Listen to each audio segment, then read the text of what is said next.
Classy class में आपका बहुत स्वागत है बेटा। अपन पढ़ रहे हैं बेटा बजट। बजट, सरकारी बजट और अर्थव्यवस्था। तो अपन ने इसमें पहले पूंजीगत प्राप्तियां पढ़ा और घाटे की वित्तीय व्यवस्था पढ़ा था। तो पूंजीगत प्राप्तियों में सार्वजनिक ऋण आए थे, उसके अंतर्गत आते हैं बेटा आंतरिक ऋण और विदेशी ऋण और घाटे की वित्तीय व्यवस्था। आज अपन पढ़ेंगे सार्वजनिक व्यय क्या होते हैं। तो सार्वजनिक व्यय से तात्पर्य होता है उन समस्त व्यय जिनमें किसी भी केंद्रीय, राज्य तथा स्थानीय सरकार एक वित्तीय वर्ष में अपने प्रशासन, सामाजिक कल्याण और आर्थिक विकास तथा अन्य देशों की सहायता के लिए करती है, तो उसे कहते हैं सार्वजनिक व्यय। आधुनिक अर्थशास्त्र के शब्दकोश के अनुसार भी इसकी परिभाषा है बेटा। और सार्वजनिक व्यय के मतलब दो प्रकार होते हैं, राजस्व खाते का व्यय और दूसरा होता है पूंजी खाते का व्यय। तो अपन आज पढ़ रहे हैं सार्वजनिक व्यय।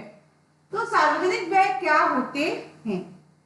तो सार्वजनिक व्यय उन समस्त व्ययों को जिनमें केंद्रीय और राज्य सरकार, स्थानीय सरकारें अपने प्रशासनिक, सामाजिक कल्याण को अधिक विकास व देश की सहायता के लिए करती है, उसे कहते हैं सार्वजनिक व्यय। इसके आधुनिक अर्थशास्त्र शब्दकोश में परिभाषा है, सार्वजनिक व्यय वह धनराशि है जो सरकार को एक सामाजिक वित्तीय वर्ष की सामूहिक उपभोग और आवश्यक वस्तु और सेवाओं के प्रत्यक्ष व रियायत के रूप में सामाजिक कल्याण के हस्तांतरण भुगतान के लिए पूंजीगत वस्तुओं पर खर्च करती है। सार्वजनिक व्यय के दो अंग होते हैं।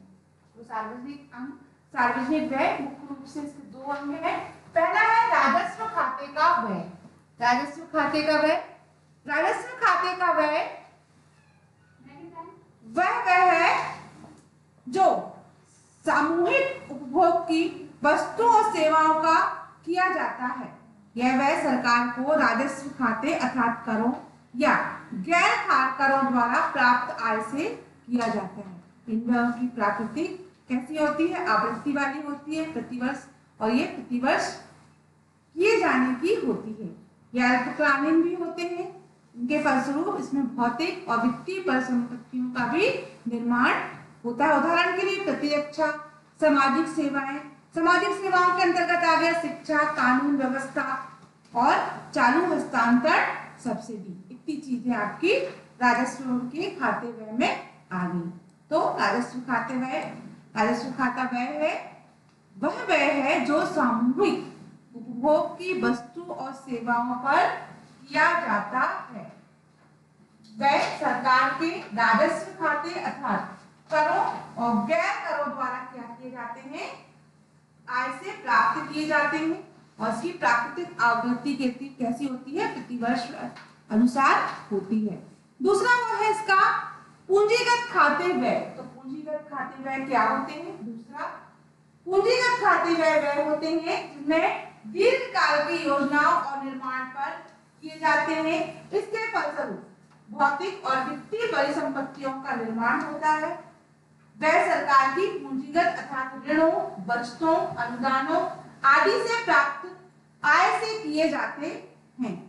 उदाहरण के लिए जैसे मान लीजिए भवन का निर्माण हो गया, बहुउद्देशीय नदी घाटी योजनाएं, सड़क और रेल, औद्योगिक विकास, सार्वजनिक जो इसके खाते में किए जाते हैं। जो पूंजीगत खाते के अंदर जो सार्वजनिक व्ययों का भुगतान है इसी खाते में किए जाते हैं, जो कहलाते हैं पूंजीगत खाते का व्यय। पूंजी जिनमें जिन कार्यों में मतलब भौतिक और वित्तीय परिसंपत्तियों के निर्माण में और व्यय सरकार की पूंजीगत आय जैसे कि हो गया ऋणों से, बचतों से, अनुदानों से आदि से क्या किए जाते हैं? प्राप्त किए जाते हैं। जिसका उदाहरण है भवन निर्माण, मतलब सरकार के द्वारा भवन निर्माण, बहुउद्देशीय नदी घाटी योजनाएं, सड़कों पर जो सड़कें बनती हैं सार्वजनिक, वो ये सब सार्वजनिक व्यय के अंतर्गत आते हैं। रेल, औद्योगिक विकास और सार्वजनिक खातों में इनका, इनसे सार्वजनिक व्यय के खाते से। ये हो गया। अगर प्रश्न में पूछा जाए सार्वजनिक व्यय क्या होते हैं, उनके अंग लिखिए, तो आप सार्वजनिक व्यय की परिभाषा लिखकर उनके अंगों को लिखेंगे। जो दो प्रकार के होते हैं, राजस्व खाते और पूंजी व्यय खाते। उसके बाद पढ़ेंगे बेटा अपन कि राजस्व व्यय और पूंजीगत व्यय में क्या अंतर होता है। राजस्व व्यय और पूंजीगत व्यय में क्या अंतर होता है। तो राजस्व व्यय में, राजस्व व्यय परिसंपत्तियों तथा देनदारियों की वृद्धि अथवा कमी नहीं होती, और पूंजी व्यय में परिसंपत्तियां बढ़ती हैं और देनदारियां कम होती हैं। राजस्व में अधिकतर लोगों का कल्याण संबंधित है, और पूंजीगत में जीडीपी समृद्धि ध्यान केंद्रित कराता है। तीसरा हो गया, उच्च राजस्व व्यय लोगों को निर्भरता पर प्रकट करता है, और इसे पूंजीगत अर्थव्यवस्था निजी निवेश के और अभाव को क्या करता है, प्रकट करता है। तो राजस्व व्यय और पूंजीगत व्यय में अंतर लिखिए। तो इसका आंसर ये होगा बेटा कि राजस्व व्यय परिसंपत्तियों देनदारियों में वृद्धि अथवा कमी नहीं होती, और पूंजीगत व्यय में परिसंपत्तियां कैसी होती हैं, बढ़ती जाती हैं। और इसमें राजस्व व्यय अधिकतर लोगों के कल्याण से संबंधित होते हैं, और पूंजीगत व्यय जो होते हैं वह जीडीपी समृद्धि पर ध्यान केंद्रित करता है। उसमें राजस्व व्यय कैसे होते हैं, उच्च राजस्व व्यय लोगों को निर्भरता पर प्रकट करता है, और ये निजी निवेश के अभाव को क्या करता है। पूंजीगत व्यय जो होते हैं वह निजी निवेश के अभाव को क्या करता है, प्रकट करता है। फिर सार्वजनिक व्यय के प्रकार। अभी आपने सार्वजनिक व्यय के अंग पढ़े थे, अब सार्वजनिक व्यय के कितने प्रकार होते हैं। तो सार्वजनिक व्यय के भी प्रमुख प्रकार निम्नलिखित हैं। पहला है विकासात्मक व्यय। विकासात्मक व्यय वह होते हैं जिसमें विकास व्यय पर व्यय है जो आर्थिक विकास और सामाजिक कल्याण के लिए किया जाता है। विकास से मतलब समझ में आता है बेटे, कोई भी विकासात्मक व्यय होते हैं जो आर्थिक विकास एवं सामाजिक कल्याण के लिए किया जाता है।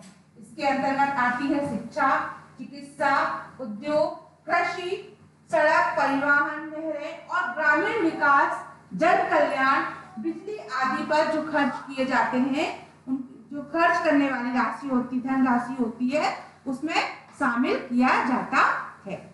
उसके बाद होता है कि गैर विकासात्मक व्यय क्या होते हैं। गैर विकासात्मक मतलब जो कि गैर विकासात्मक व्यय होते हैं जो सरकार के प्रशासन की सुरक्षा और कानून व्यवस्था आदि पर क्या होते हैं, खर्च किए जाते हैं।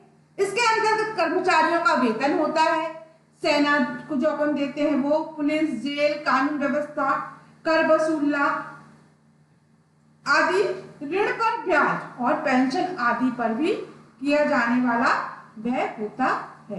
तो ये हो गए सार्वजनिक व्यय के प्रकार। तो कितने प्रकार होते हैं सार्वजनिक व्यय के? 4 प्रकार होते हैं। पहला होता है विकासात्मक, दूसरा है गैर विकासात्मक, फिर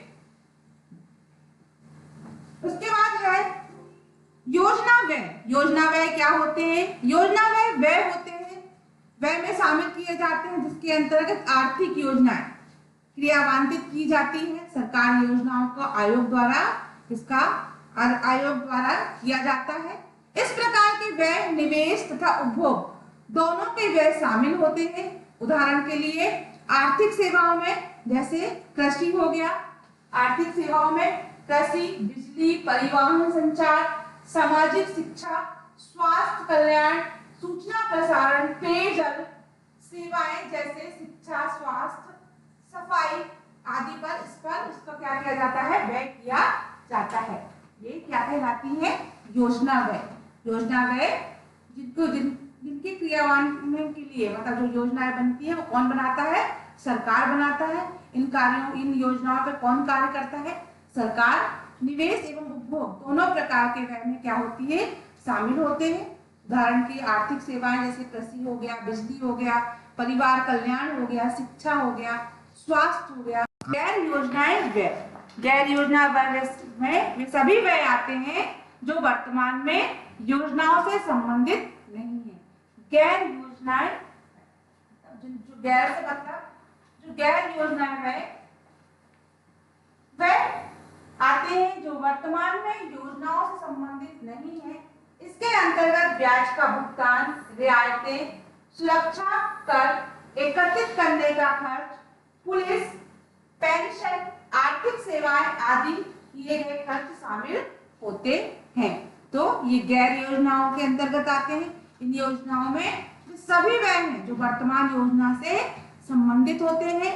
इसके अंतर्गत ब्याज का भुगतान, रियायतें, सुरक्षा, एकत्रित करने की योजनाएं, ये सब आते हैं। तो आपको बता दूं, आपने अभी पढ़ा सार्वजनिक व्यय के प्रकार लिखिए।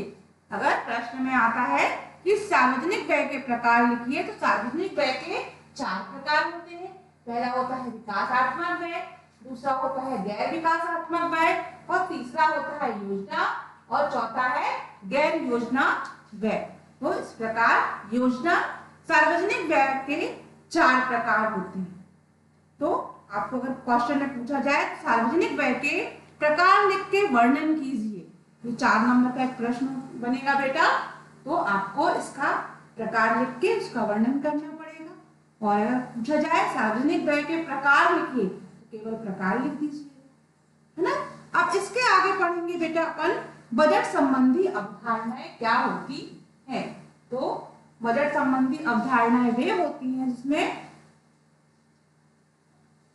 संतुलित बजट, सरकार वह बजट जिसमें सरकार की अनुमति प्राप्त राजस्व व पूंजी सरकार के अनुमानित व्यय के बराबर दिखाई देता है, उसे कहते हैं संतुलित बजट। तो बजट की अवधारणाओं के अंतर्गत आता है पहले संतुलित बजट। तो संतुलित बजट के अनुमानित प्राप्तियां बराबर अनुमानित व्यय। तो सरकार द्वारा वह बजट जिसमें अनुमानित प्राप्तियां राजस्व और पूंजी सरकार के अनुमानित व्यय के बराबर दिखाई गई हो, उसे संतुलित बजट कहा जाता है। तो संतुलित बजट की एक छोटी सी परिभाषा हो गई। सो संतुलित बजट अनुमानित प्राप्तियां और अनुमानित व्यय पर आधारित होता है। संतुलित बजट के गुण क्या होते हैं? जो संतुलित बजट होता है उसके गुण होते हैं, पहला गुण है संतुलित बजट मूल्य वृद्धि व अंकुश रखता है। इस सरकार द्वारा धन का अपव्यय नहीं होने पाता। फिर इसके दोष भी हैं, अगर किसी के गुण है तो उनमें कुछ दोष भी पाए जाते हैं, है ना। तो जो उसके दोष है, इसमें आर्थिक विकास में क्या है, तेजी। जो इसका दोष है, इसमें आर्थिक विकास में तेजी नहीं आती, मद्दी और बेकारी समस्याओं का समाधान नहीं हो सकता। फिर दूसरा है घाटे का बजट। उसी प्रकार जैसे अवधारणाओं के अंतर्गत आप पढ़ रहे हैं बजट संबंधी अवधारणाओं के थ्रू, पहला आपने पढ़ा संतुलित बजट, अब दूसरा पढ़ेंगे बेटा अपन घाटे का बजट।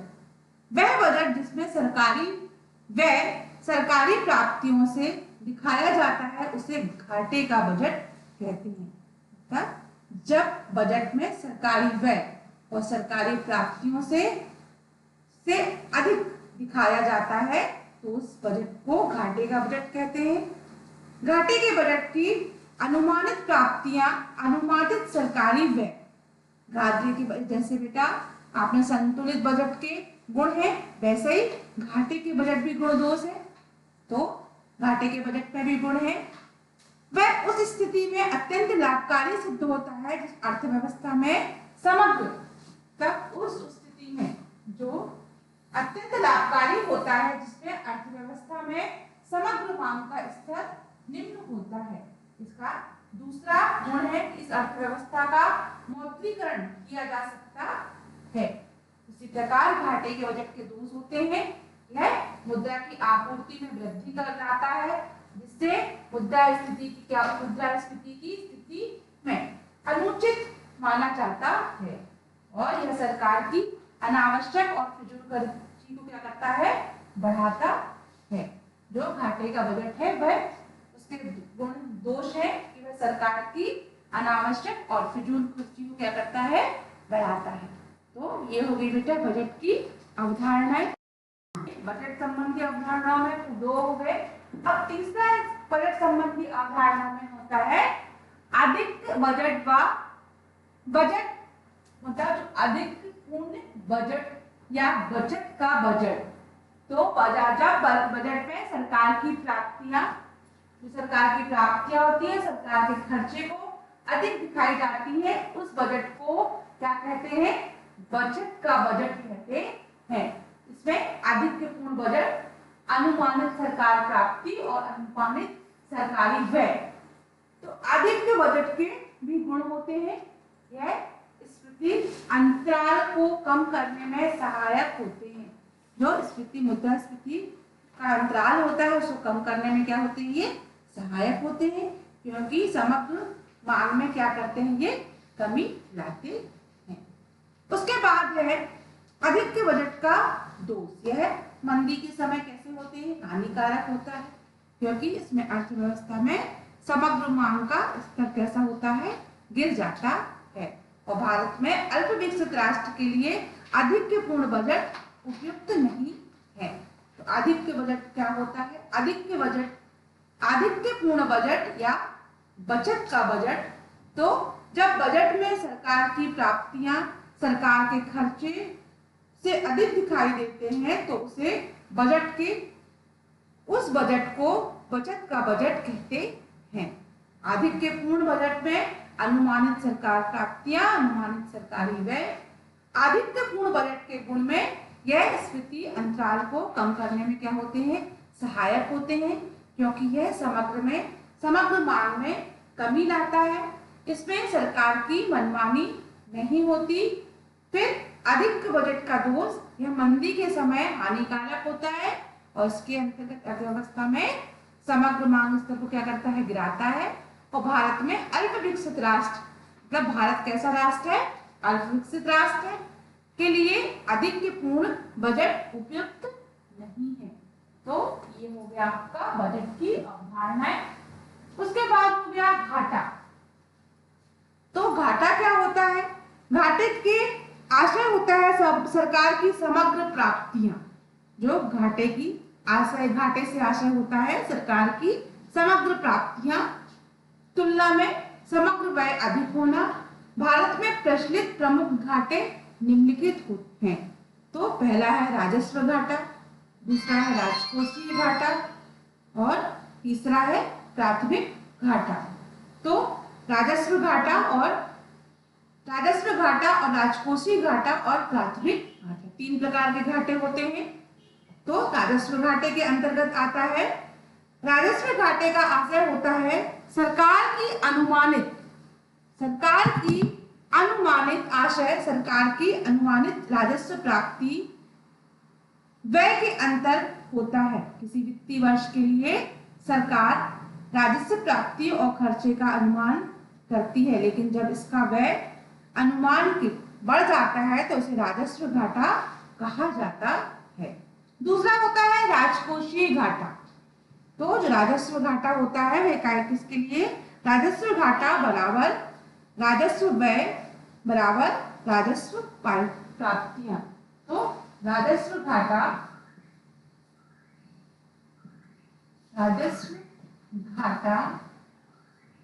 बराबर राजस्व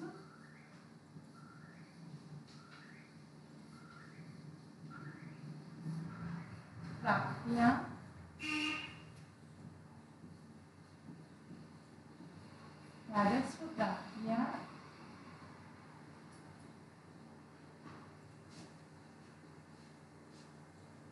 राजस्व व्यय।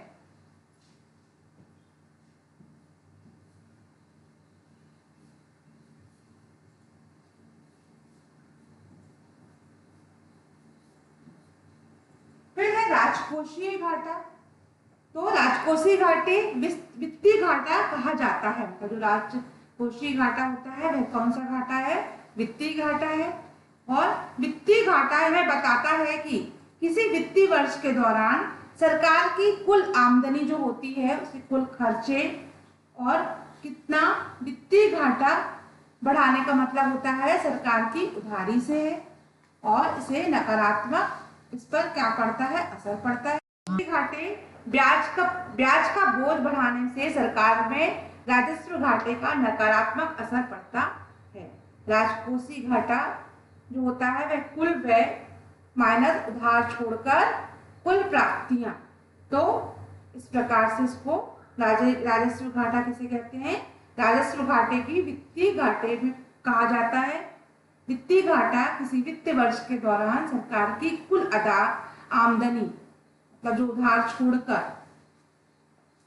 कुछ खर्चों का कितना वित्तीय घाटे को बढ़ाने का मतलब है सरकार की उधारी बढ़ेगी। यदि उधारी बढ़ेगी तो ब्याज की अदायगी भी बढ़ेगी। ब्याज का बोझ बढ़ने से सरकार को क्या होगा, राजस्व घाटा होगा, जिससे नकारात्मक राजकोष पे क्या पड़ेगा, नकारात्मक असर पड़ेगा। और राजकोषीय घाटा काय पर कुल व्यय धन पूंजीगत व्यय उसको उधार छोड़कर। फिर होता है तीसरा होता है प्राथमिक घाटा। तो प्राथमिक घाटा क्या होता है, देश में वित्तीय घाटे और ब्याज की अदायगी के अंतर में उसे प्राथमिक घाटा कहा जाता है। प्राथमिक घाटे में आंकड़े से यह पता चलता है कि सरकार के लिए ब्याज की अदायगी क्या होती है, उसे कितनी बड़ी या छोटी समस्या नहीं है, मतलब जो सरकार की समस्या है सरकार के लिए ब्याज की अदायगी कितनी बड़ी या कितनी छोटी समस्या है। भारत में ब्याज की अदायगी एक बड़ा खर्च है। भारत में लगभग 100 रुपए में 18 रुपए सरकार उधार पर ब्याज की अदायगी दी जाती है। तो ये प्राथमिक घाटा बराबर राजकोषीय घाटा माइनस ब्याज। तो प्राथमिक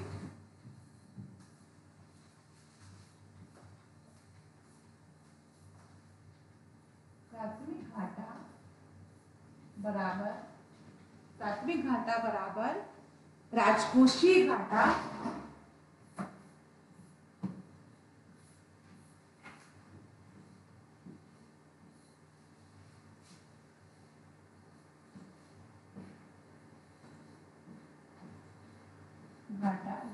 माइनस राजकोषीय घाटा माइनस ब्याज का भुगतान। ब्याज का भुगतान।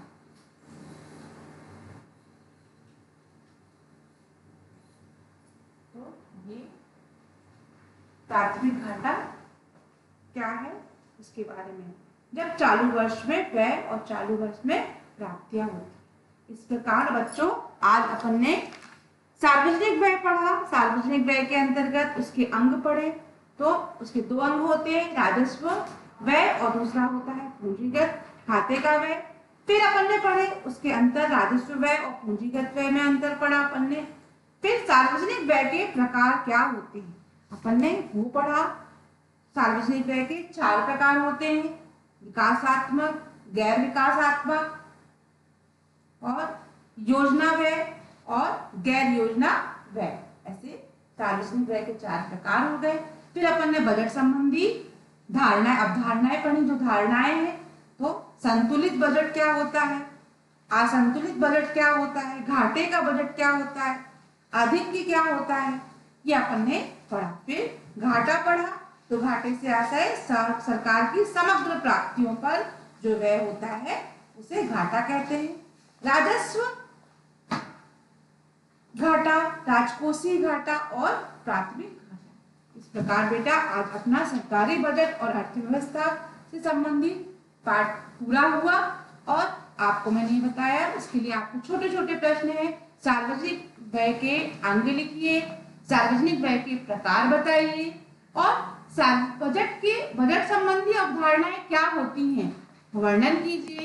फिर घाटा क्या होता है और घाटे के मतलब भारत में कितने प्रचलित घाटे हैं उसके प्रकार लिखिए। तो ये छोटे छोटे प्रश्न है बेटा, इसी टॉपिक पर आपको प्रश्न बनाकर और ये परीक्षा में छोटे छोटे प्रश्न पूछे जा सकते हैं। सार्वजनिक व्यय के प्रकार लिखिए, बजट संबंधी अवधारणाएं लिखिए, है ना बच्चों। धन्यवाद बच्चों।